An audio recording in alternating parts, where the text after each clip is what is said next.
거룩하신 우리 아버지 하나님, 오늘도 주 앞에 우리가 이렇게 예배하러 나오게 하시니 감사드립니다. 우리가 하나님의 얼굴을 봅니다. 그리고 하나님의 은혜를 구합니다.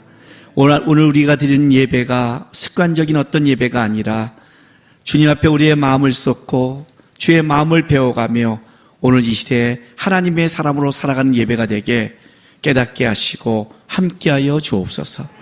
감사하며 예수님의 이름으로 기도했습니다. 아멘. 하나님의 말씀 보겠습니다. 출애굽기 5장 1절에서 9절입니다. 우리 한 절씩 교독하겠습니다. 그 후에 모세와 아론이 바로에게 가서 이르되 이스라엘 하나님 여호와께서 이렇게 말씀하시기를 내 백성을 보내라. 그러면 그들이 광야에서 내 앞에 절기를 지킬 것이니라 하셨나이다.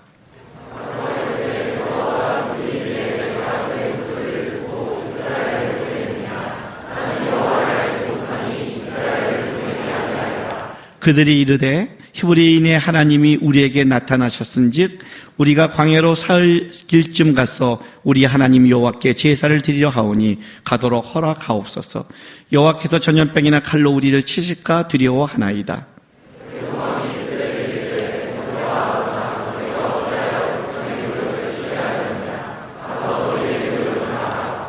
바로가 또 이르되 이제 이 땅에 백성이 많아졌거늘 너희가 그들로 노역을 쉬게 하는도다 하고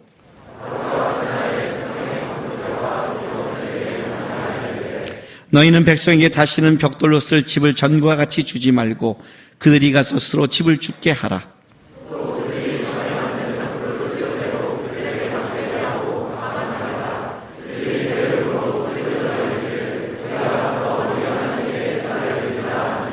같이 했습니다. 그 사람들의 노동을 무겁게 함으로 수고롭게 하여 그들로 거짓말을 듣지 않게 하라. 아멘. 적어도 막거스에 나와서 예배하는 사람들은 그래도 하나님에 향한 열심이 저는 있다고 봅니다. 특별히 이 시간을 내서 예배드리고 또 유튜브를 통해서 2시간의 예배를 본다는 것은 요즘에 이렇게 짤막짤막하게 보는 시대 속에 2시간을 본다는 것은 그 마음이 없이는 불가능하지요. 그죠? 특별히 예배 드릴 때 우리 그 젊은 청년들, 아이들이 하나님 앞에 찬양하는 모습, 또 올려드리는 모습, 전시하는 모습을 보면 하나님이 참 기뻐하겠다 이런 생각이 들어요. 왜냐하면 그걸 보는 나도 그가 젊은 날에 저렇게 하나님께 드리는 찬양의 모습이 내가 봐도 기쁜데 하나님이 얼마나 기쁘겠는가 이런 생각이 듭니다. 네, 여러분들에게 신앙생활하면서 꼭 부탁하고 싶은 게 있습니다. 하나님을 인식하는 것을 놓치지 마십시오. 우리는 순간 분별하고 깨닫지 못하면 우리는 우리 쪽에 좋은 걸로 끌어갈 수 있는 그 죄성이 강한 자들입니다. 신앙의 가장 위험한 순간이 뭐냐면 종교화될 때입니다. 우리는 종교를 믿는 게 아닙니다. 다른 사람들, 세상 사람은 우리를 볼 때 기독교란 하나의 종교로 그들의 종교 활동으로 보고 있습니다. 그러나 우리는 종교 활동을 하는 자들이 아닙니다. 우리는 예수를 믿는 자들이고 살아계신 하나님을 믿는 자들이며 그 하나님을 높이며 하나님 앞에 살려고 애쓰는 자들입니다. 세상 사람이 우리를 보는 게 중요한 게 아니라 우리가 우리 스스로 신앙이 어느 날 예배와 성경을 읽는 것과 기도와 이런 것들이 종교화되기 시작하면 안 됩니다. 종교화되는 순간 우리는 어떻게 되냐면 우선순위가 분명해지지 않습니다. 그냥 내 삶의 하나의 부분인 겁니다. 취미활동처럼. 내 취미활동은 꼭 해야 되는 게 아니잖아요. 취미라는 것은 어떤 뜻을 갖고 있냐면 주된 업무가 아니란 뜻입니다. 나의 주된 업무를 갖고 내가 할 수 있는 내 좋아하는 걸 하는 건데 여러분 우리의 하나님 앞에 드리는 교회의 신앙생활은 그냥 드리는 종교활동, 취미생활이 아닙니다. 이거는 우리의 본질이며 우리의 삶의 중심이 되는 사건입니다. 이걸 놓쳐버리면 그다음부터 신앙이 틀어지기 시작합니다.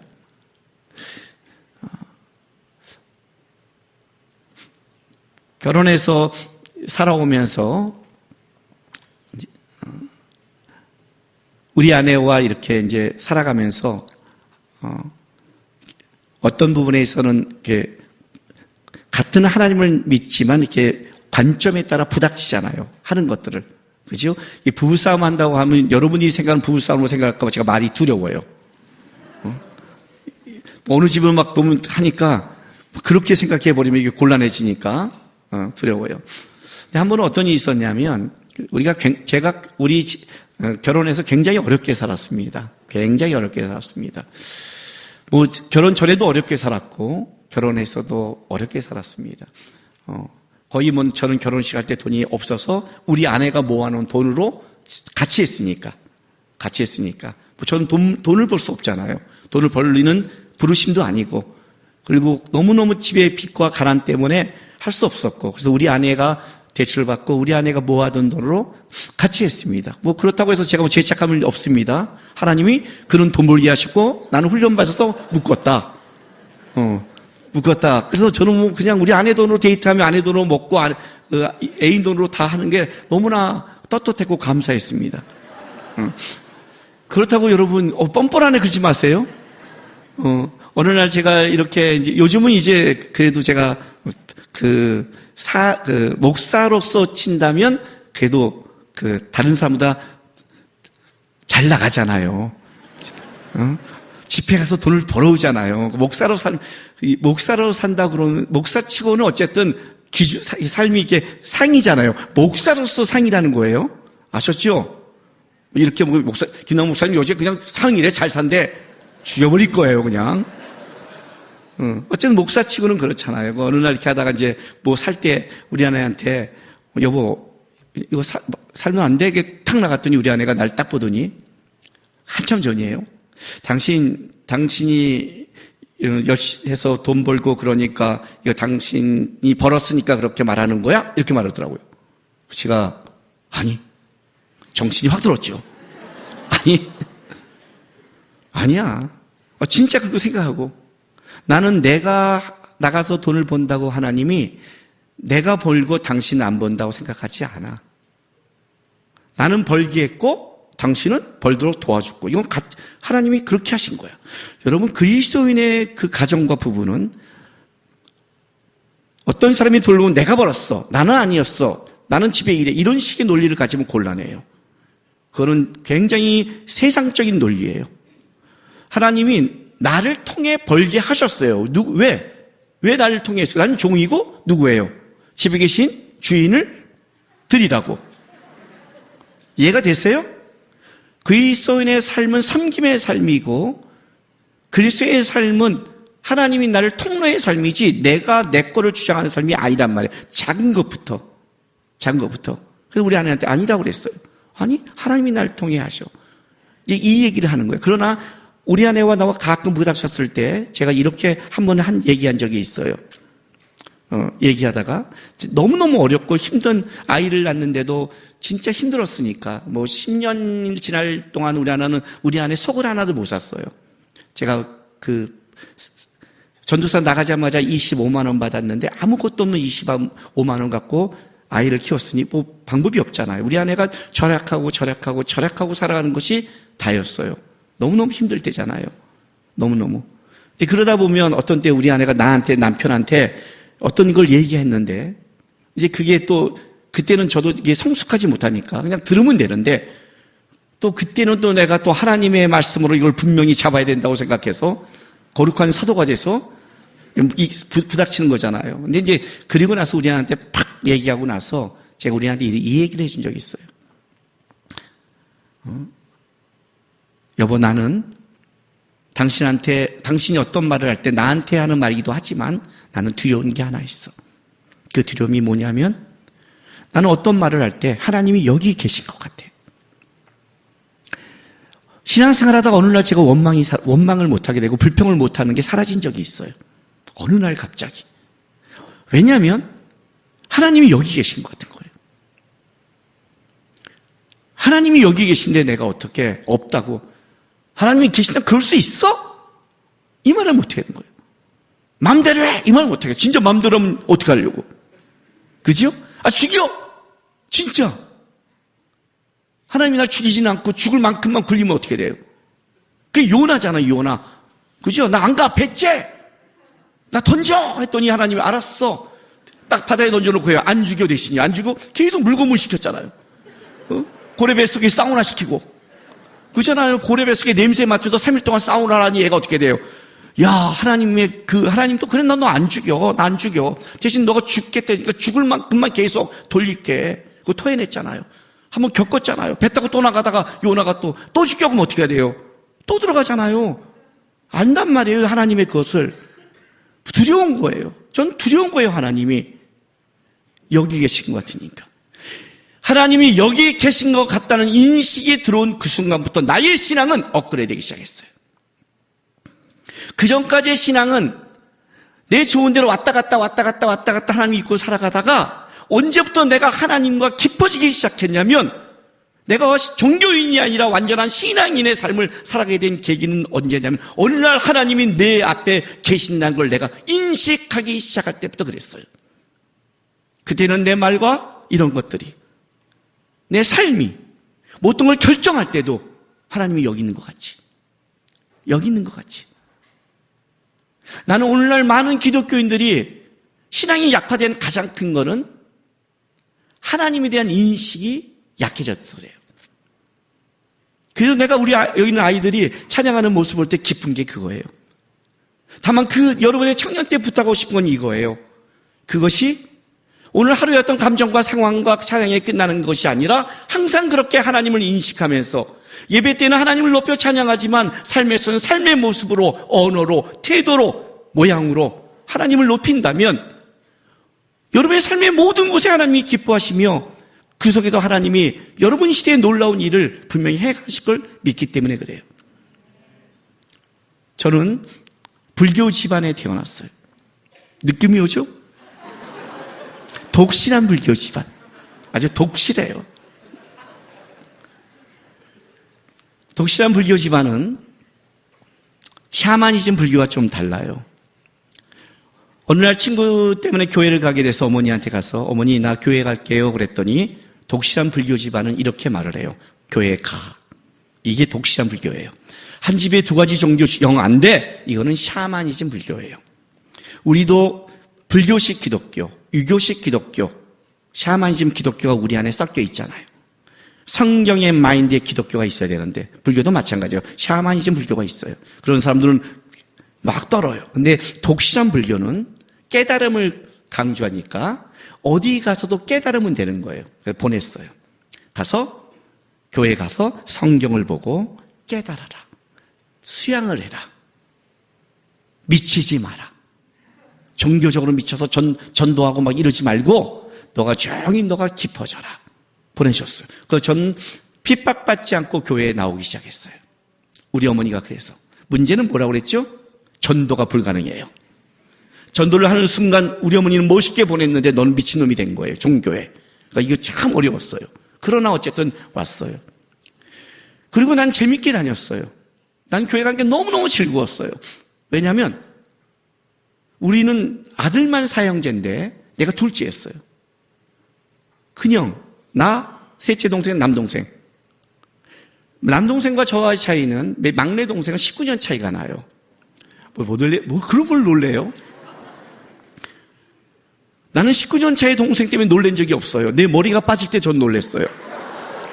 알아요? 뭐 그런 걸 놀래요. 사람은 다 자기 거에 놀래죠. 그런 거 많아요. 늦둥이는 되게 많아요. 근데 오늘날 거울을 봤는데 왜 형도 머리카락이 많고 동생도 많은데 나만 봐줘. 이럴 때. 얘는 막내는 그냥 막내일 뿐이에요. 왜냐하면 얘는 늦게 온 애니까 그냥 이 세 사람이 그 삼형제처럼 먼저 자라기 시작했어요. 그런데 첫째와 셋째는 지금 같이 머리카락이 무지하게 많고 둘 다 키가 1m 한 75 되고 우리 나이에 작지 않고 둘 다 IQ 156의 천재들이에요. 난 그 사이에 가운데 낀 보통 사람에다가 키도 작은 계곡에다가 광야까지 돼버린 그 속에 저는 자라기 시작했어요. 그래서 저는 비교 속에 소망 없이 자랐어요. 소망 없이 뭘 해야 될지도 몰랐어요. 공부는 우리 형 같은 사람만 하는 줄 알고 자랐어요. 그리고 교회 나간다 했더니 교회가 누가 있냐면 누님들이 있는 거예요. 비교당하는 형이 아니라 전도하고 키우려니 얼마나 저한테 잘해줬겠어요. 특별히 저는 그 당시에 귀여웠어요. 지금 이 나이에 보면 안 돼요. 이 상상력 없는 인간들. 상상력이 보면 안 돼요. 귀여웠어요. 그래서 누님들이 와서 동생 삼자고, 의동생 삼자고 이렇게 저한테 울 만큼 귀여웠어요. 누님들의 귀여움을 받으면서 교회는 나에게는 뭐예요? 놀라운 것이에요. 제가 농담 삼아 그랬잖아요. 전 누님 따라가다 주님 만났다고. 근데 고2 때 주님을 영접했어요. 영접하고 보면 신앙이 달라지기 시작하죠. 그죠? 그 전까지는 어려움이 하나도 없었어요. 영접한 순간 일단 내 안에 뭐가 생겨? 부담감이 생기기 시작한 거예요. 영접한 순간 기도 생활을 해야 되는데 이제 기도 생활이 부닥치기 시작하는 거예요. 그전에는 기도할 때도 그냥 대충 안 했거든요. 밥 먹었거든요. 그냥 난 교회 다니는 사람이지 그냥 했는데 이제는 기도를 안 하면 불편하기 시작한 거예요. 제사가 부닥치기 시작한 거예요. 제사가. 그 싸움이 계속되는 거예요. 청년이 되니까 더 많은 부닥침이 있어요. 어린 때는 모르지만 청년이 되니까 어디예요? 결혼을 하니까 더 큰 어려움이 부닥치기 시작했어요. 결혼하면서 전 전도사였는데도 어려움이 굉장히 많았어요. 안 믿는 가정이니까. 그때도 제사가 가지고 있어요. 물론 기도한다고 했지만 부닥쳐요. 주일날 아버님이 결혼하자마자 첫 번째 아버님 생신이에요. 며느리. 결혼하자마자 며느리가 첫 번째 시아버지 생신을 맞았는데 주일이에요. 자, 사모가 예배를 드리러 가야 됩니까? 시아버지 생신 준비를 하고 교회를 빠져야 됩니까? 첫 번째. 제가 빼버렸습니다. 우리 형님보다 제가 먼저 결혼했고 며느리는 하나밖에 없습니다. 근데 그 며느리를 빼버렸습니다. 우리 형님과 동생들이 와서 말이 안 된다고. 어떻게 스님하고 어떻게 며느리가 어떻게 이러셨냐고. 형님은 전도사 직업이 갈지 모르지만 그 주일 한번 빠진다고 그렇지 않냐고 저한테 얘기했습니다. 강경하게 잘라버렸습니다. 전도사는 함께 가. 내 아내가 주일날 생신으로 예배를 빠지면 나는 성도에게 그렇게 말할 수 없어. 아버지 안 돼요. 그냥 빼버렸습니다. 집안의 표정은 굉장히 안 좋았지만 그걸로 쟤는 예배 때는 어떤 집안이 있어도 빠지는 놈이라는 게 들어갔습니다. 그러나 신앙은 지켰지만 가족을 구원하는 데 있어 마음을 닫았을까 하는 그 불편함은 가지고 가는 겁니다. 그 나의 십자가니까. 이 두 가지가 부닥치기 시작하는 겁니다. 부모님이 신앙이 없는 한 이 싸움은 계속되는 겁니다.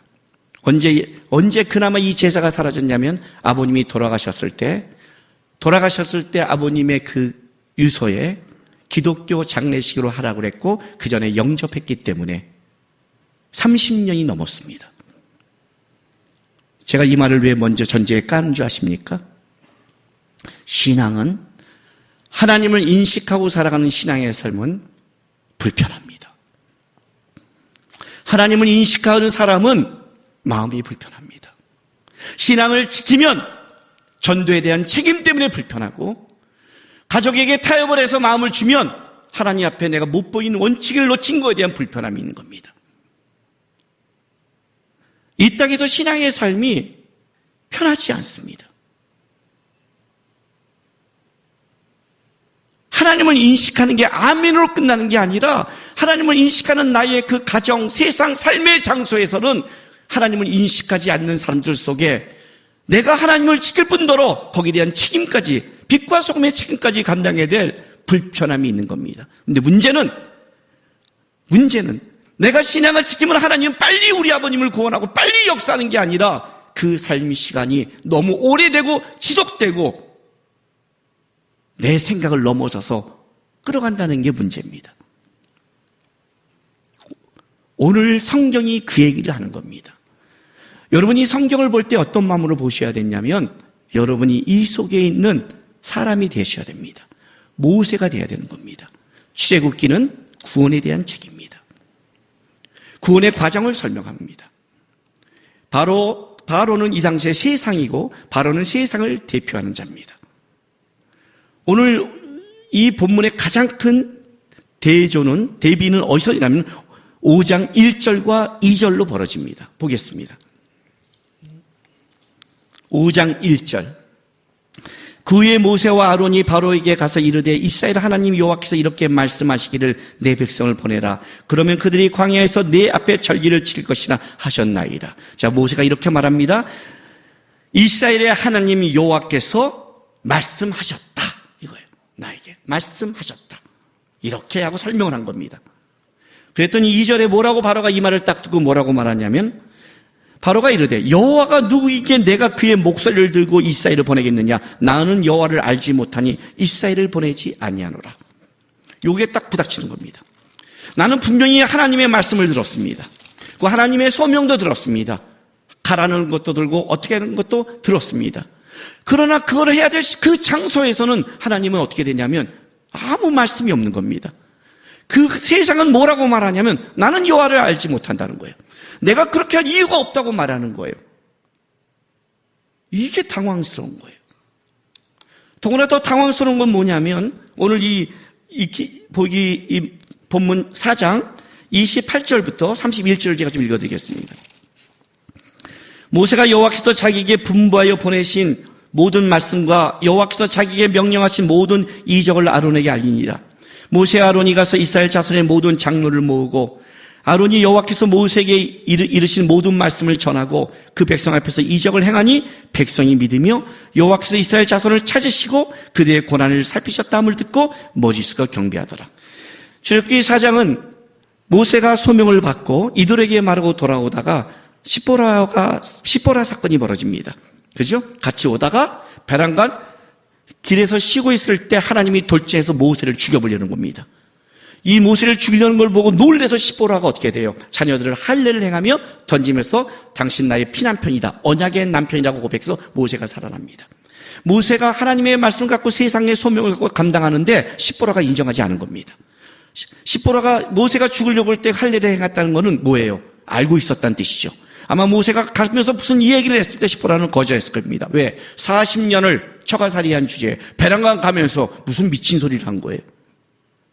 그런데 하나님이 모세를 잡는 순간 시보라가 깨달은 겁니다. 그리고 당신은 내 언약의 남편이라는 것을 인정합니다. 하나님이 모세의 가정을 세웁니다. 그리고 시보라는 다시 이들로 돌려보냅니다. 인정은 했지만 모세의 설교에 아직 도움이 되지 않게 돌려보내고 나중에 출애굽한 다음에 다시 만나게 합니다. 그리고 다시 아론과 같이 이스라엘 백성을 찾아서 하나님이 나에게 이렇게 말씀했다고 이적을 보였는데 놀라운 사실은 40년 만에 돌아온 모세에게, 그것도 그들의 공동체 속에 있던 사람이 아니라 애굽 왕궁에서 자랐던 모세에게 하나님이 하셨다는 것을 인정하고 하나님이 우리를 돌아본 것을 경배하며 찬양했습니다. 여기까지는 진짜 일이 술술술 풀리는 것 같습니다. 술술술. 여러분, 우리 하나님이 가끔 그러죠. 기도하고 필요할 때 막 나갈 때는 막 착착착 역사할 때가 있잖아요. 예? 제가 두란노 경배 찬양에서 막 찬양하는데 남구가 너 신학했으면 좋겠다. 목회하면 좋겠다. 하나님 저 정교골증에 10년 넣었는데 어떻게 할까요? 우리 안 믿는 집안에 어떻게 하면 좋겠어요? 어떻게 해요? 그랬더니 하나님이 야 만유의 주여 만유의 왕인 내가 도움은 왜 못하겠니? 나와 함께 하자. 기도하고 함께 했더니 넉 달 만에 공부했는데 넉 달 공부한 그 암기 과목 다 나게 와서 암기 과목 100%로 신학교를 붙였잖아요. 기적을 체험했잖아요. 그때는 쑥쑥쑥 계셔요. 막 신학교 들어갈 때는, 들어가서 일할 때는 역사를 안 해요. 저 개척할 때 어떤 줄 아세요? 하나님, 저는 가정에서 개척 못합니다. 저 성도 없이 개척 안 합니다. 저는 하나님 주일날 일어나서 우리 집안이 일어나서 얘들아 옷 갈아입어 예배해야 돼. 막 옷 갈아입었다 이제 교회야 하고 막 예배 드리다가 좀 이따 옷 벗어 이제 가정이야. 하나님 저는 이 골치 아픕니다. 교회가 가정되고 가정이 교회 되는 거. 저도 옷 입고 교회 가고 싶습니다. 두 번째, 저는 성도에 있어야 됩니다. 아내하고 애를 놔두고 막 예배할 때는 내 성도야. 그러면 안 된다. 그래 놓고 끝난 다음에 아내가 밥 먹어. 네.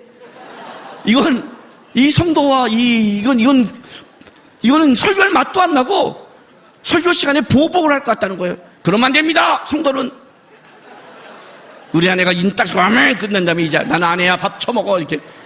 이런 복잡한 관계 싫습니다. 하나님 진짜 나를 목회자로 보고 양육할 한두 명 주십시오. 하겠습니다. 딱 그랬더니 2명 줬어요. 어떻게 이렇게 정직하게 기도를 들으세요? 왜 여분이 없어요? 어떤 데 하나님은? 예? 최소 한두 명 했지 어떻게 딱 진짜 2명 줘요? 너는 그 다음부터 기도할 때 조심해요. 가끔 딱 내 마음 갖고 내 열심 갖고 하나님 몇 명 하다 잠깐만 요거 정확한데? 좀 늘려야겠는데? 그죠? 그때는 딱 2명 줘요. 그거 주고, 그 다음에는요, 분명히 역사에서, 그래도 하나님이 개척하라는구나, 응답 줬구나, 딱 시작하면 이제 하나님이 역사하겠구나 해서 5년치 설교를 준비했고, 새 신자, 기존 신자, 상처받은 신자, 그 종류별로 성경을 다 준비했어요, 제가요. 안 와요. 공부할 자료는 많은데 안 와. 뭐 하나님은 일을 이따위로 하십니까? 뭐 당하고. 그렇잖아요. 딱 여기까지는 해요. 이제 만났어요. 이스라엘 백성이 머릿속에 경배해요. 이제 바로를 딱 만났어요. 뭔가 이제부터 시작하려고 내가 이스라엘 하나님을 만났다 딱 얘기해서 그 하나님이 나에게 가서 광야에 가서 절기를 드리라 한다 그랬더니 딱 그때는 하나님은 어디 가셨어요? 난 하나님 몰라. 무슨 소리야? 왜 나까지는 역사인데 우리 집에서는 역사를 안 하냐고요? 왜 우리 아버님은 하나님을 모른다고 우리 어머니는 모른다고 형제는 모른다고 하냐고요? 왜 내가 만난 친구들에게는 그렇게 말하지 않냔 말이에요? 내가 옛날에는 굉장히 은혜 받은 찬양인데 이때는 이 찬양이 굉장히 열받았어요. 여러분 찬양 중에 그죠? 늘 은밀히 보시는 주님. 그죠? 그 찬양 알죠? 어떻게 시작하더라? 어떻게 시작하죠, 그 찬양? 너희 예수께 조용히 나가. 맨날 조용히 오래 또, 집에서 또 그냥 딱 떳떳하게 하나님! 하고 나가면, 난구가 역사하면 안 돼? 맨날 조용히 나오고 맨날 은밀히 역사한대. 맨날 은밀히 보신대. 좀 드러나고 좀 나와. 30년을 전 기도하는데도 맨날 우리 아버님은 안 보여요. 맨날 은밀히 역사해. 나한테만 역사해. 나는 하나님이 있는 걸 알아. 에이씨, 하나님 계셔. 근데 집안에는 안 나타나. 여러분, 이게 우리의 세상 속의 실존이에요. 여러분의 삶이라고요. 세상에 보내졌는데, 세상의 소명을 갖고 살아가는데, 세상 사람은 너희 하나님 몰라요. 너희 하나님 몰라요. 나는 교회에서 은혜를 받고 왔는데 우리 가정은 여전히 똑같아요. 10년, 20년, 30년이에요. 저는 우리 아버님이 구원 못 받을 줄 알았어요. 마음을 내려놨어요. 마음을 가지니까 나이가 더 힘들어져요. 우리 아버님은 똑똑한 신문기자의 비판 때문에 너무 자기는 똑똑해서 하나님 못 만나겠구나 했어요. 내려놨어요. 내려놓고 뭘 했느냐? 하나님을 믿게 할 수는 없지만 하나님을 믿는 사람의 삶은 보여줘야겠다 했어요. 그건 내가 살아가자. 나는 만났으니까.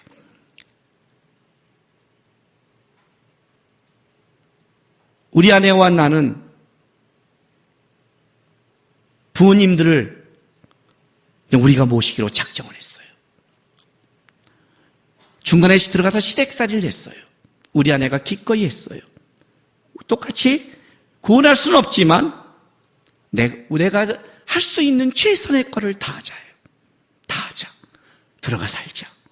마지막 돌아가실 때 다 모셨어요. 4분 다 마지막으로 우리 집에서 돌아가셨어요. 마지막 우리 어머니는 치매로 돌아가셨는데 우리 아내가 그걸 다 감당했어요. 하나님을 믿게 할 수 없지만 하나님의 믿는 삶을 살아가자. 여러분, 하나님을 믿는 사람의 삶이 어떤 건지 아세요? 오늘 본문 보세요. 3절에 이렇게 말을 해요. 그들이 이르되 이스라엘 히브리의 하나님이 우리에게 나타나셨은즉 우리가 광야로 사흘쯤 가서 우리 하나님 여호와께 제사를 드리려고 하오니 가도록 허락하소서.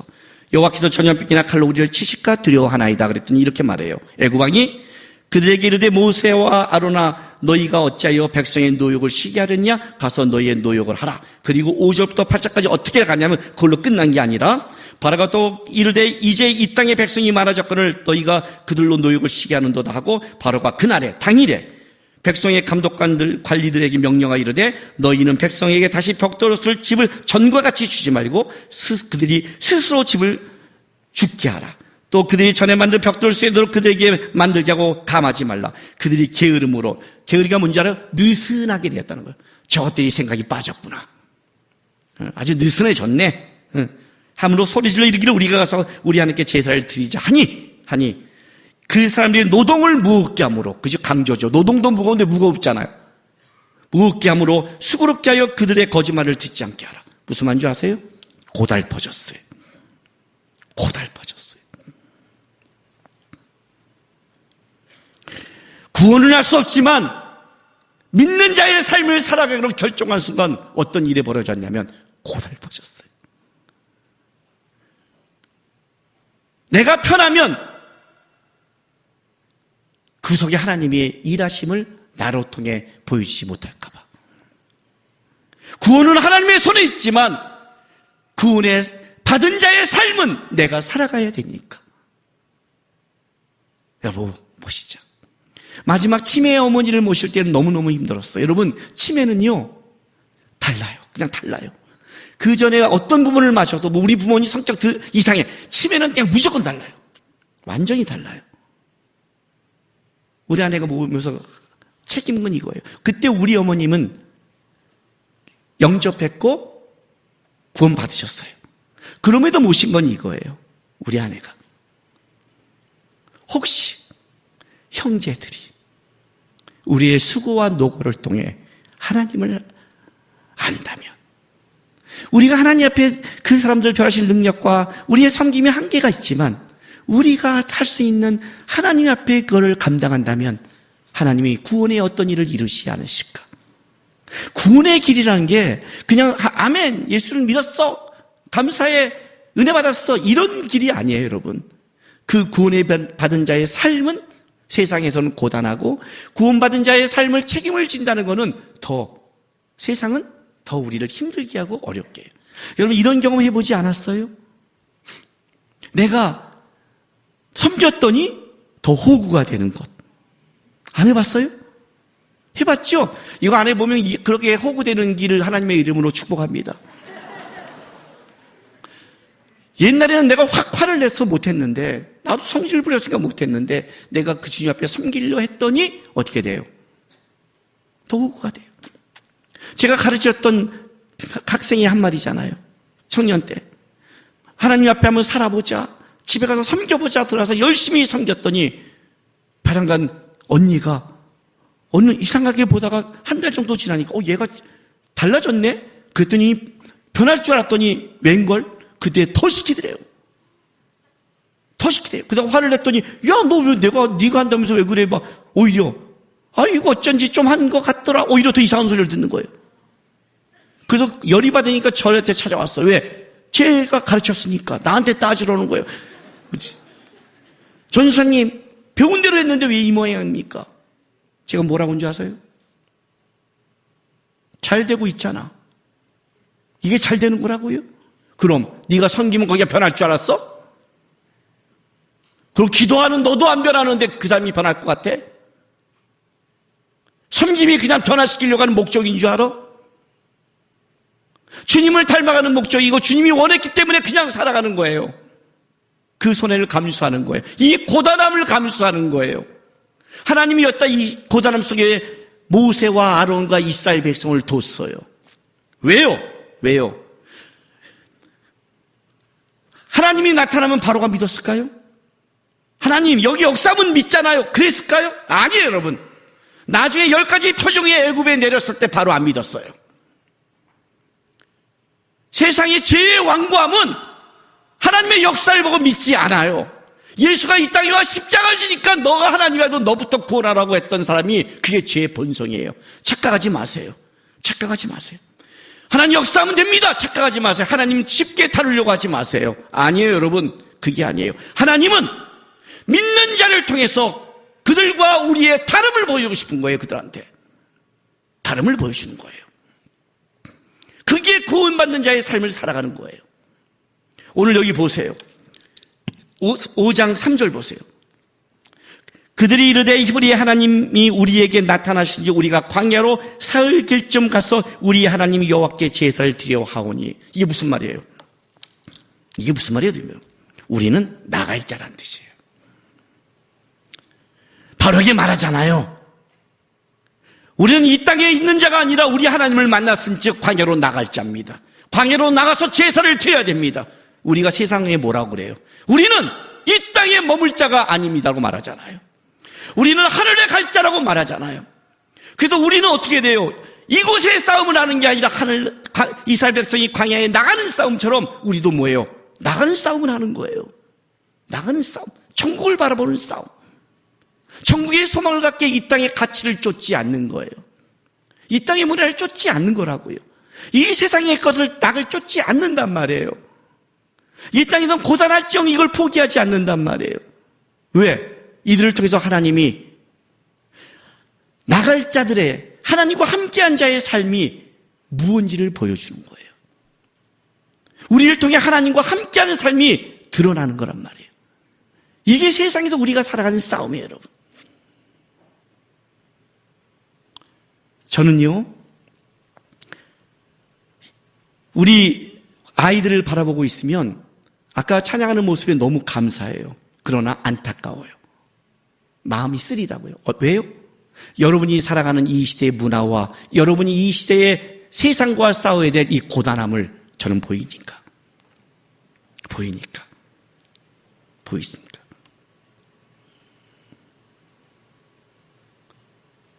제가 귀신 영화 보지 말랬죠? 안 보시나요?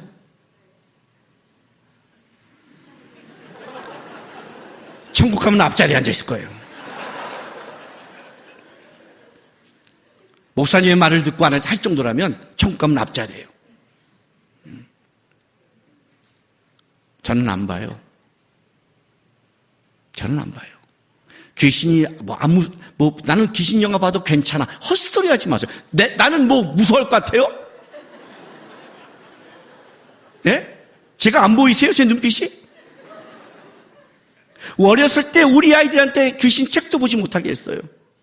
어느 날 우리 애가 초등학교 1학년 때 전화가 온 게 우리가 2층 아파트에 살았는데 2층인데 베란다에서 207호 엄마 207호 어머니 막 부르는 거예요. 누가 207호 불러봤더니 우리 아들이에요. 우리 아들이 거기서 엄마 부르는 게 아니라 207호 내가 베란다를 엮고 그랬어요. 너 지금 뭐 하는 거냐? 그랬더니 아빠 내려와. 마중 나오래요.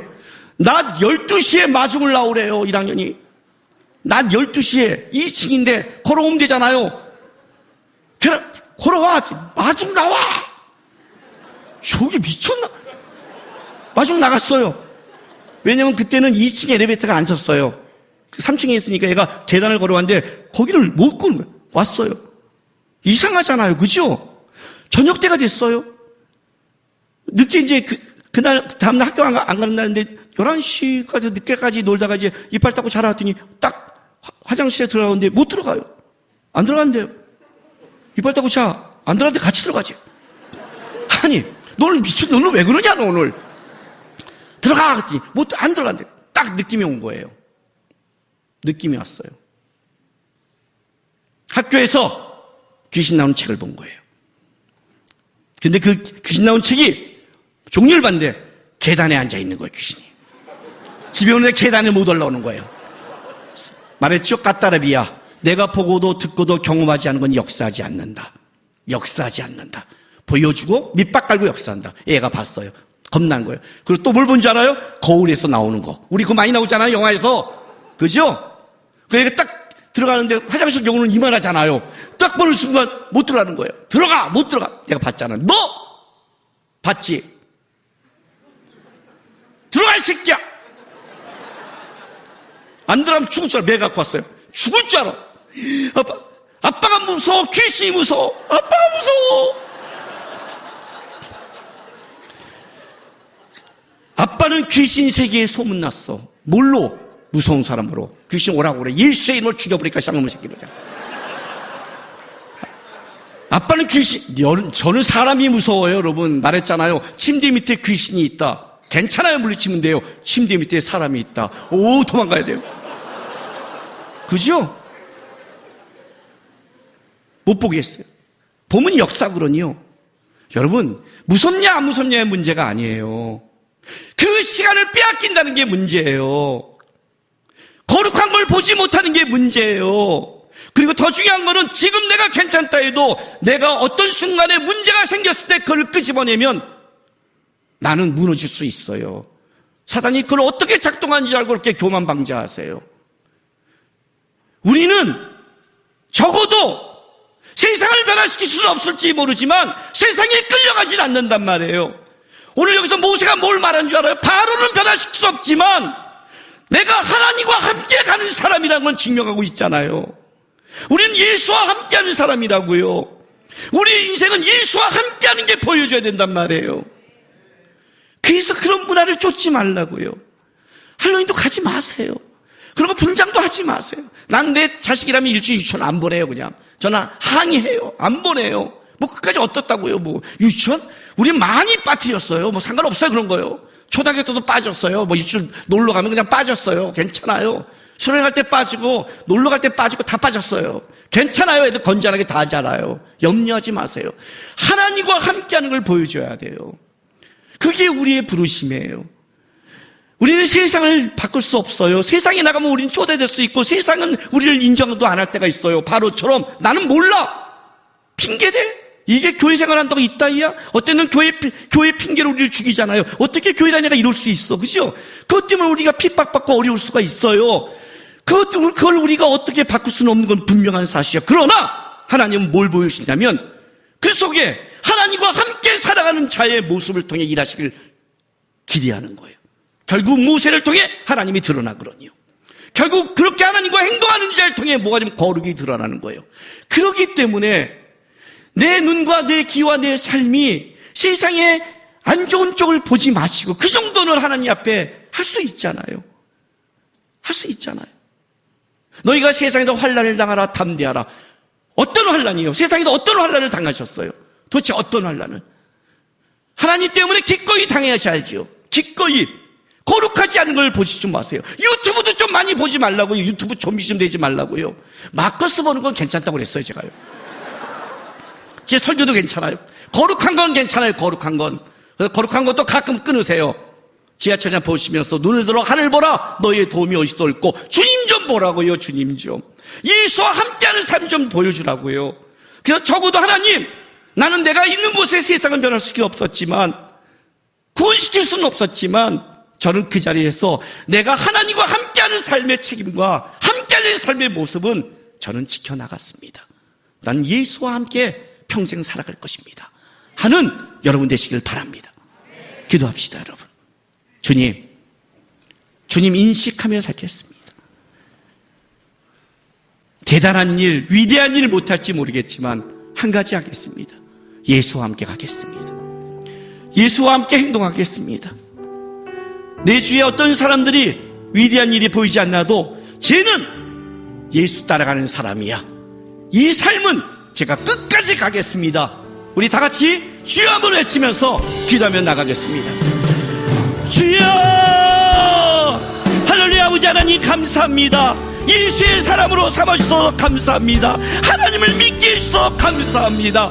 세상에 끌려가고 죄악에 끌려가는 게 아니라 하늘나라를 보면서 우리는 이 땅에 살지 않는 사람임을 알려서 감사합니다. 주님, 우리가 세상에 나가서 우리는 이 땅에 사는 자가 아니라고 말하며 세상이 우리를 알아주지 않고 우리를 힘들게 하고 고단하게 할 수 있습니다. 그러나 그것 때문에 내가 예수와 함께 살아감을 포기하지 않게 도와주옵소서. 나의 삶, 나의 신앙, 나의 인생의 목적은 적어도 이 땅에 우리 하나님을 인식하며 하나님과 함께 동행하며 하나님께 함께 인생을 살아간 자의 모습을 드러내는 삶 되게 도와주옵소서.